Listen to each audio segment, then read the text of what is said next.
Generally question हमारे पास बहुत आता है कि हमें शॉर्ट टेन्योर लेना चाहिए या लॉन्ग टेन्योर लेना चाहिए। अगर हम अपनी फैमिली का खर्चा शॉर्ट टर्म की लोन के साथ यानी कि ईएमआई के साथ उतार सकते हैं तो डेफिनेटली हमें शॉर्ट टेन्योर लेना चाहिए, यानी कि आप अपनी ईएमआई भी पे कर रहे हैं और घर का खर्चा भी साइमल्टेनियसली अच्छे से चला रहे हैं। और अगर ये नहीं होता तो please don't go for short term tenure, go for long term tenure. अब सेकंड एस्पेक्ट के बारे में बात करते हैं। लेट्स से हमारी कैपेबिलिटी है to go for a short term, but if we choose long term तो उससे प्रॉब्लम क्या होगी, हम इसमें एक्स्ट्रा इंटरेस्ट पे करेंगे। इसको एक कैलकुलेशन के बेसिस पे समझते हैं। फॉर एग्जाम्पल, आपने एक होम लोन लिया 1 करोड़ रुपए का और उसको लिया आपने 20 ईयर्स के लिए with the rate of interest of 8%।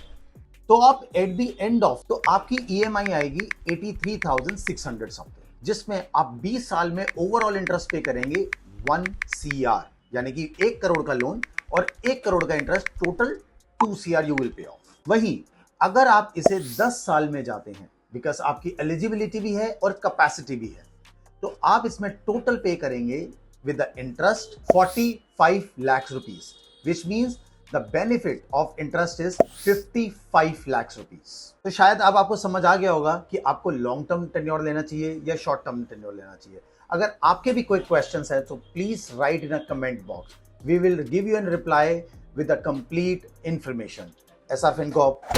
SR Fincorp, हरदम आपके साथ।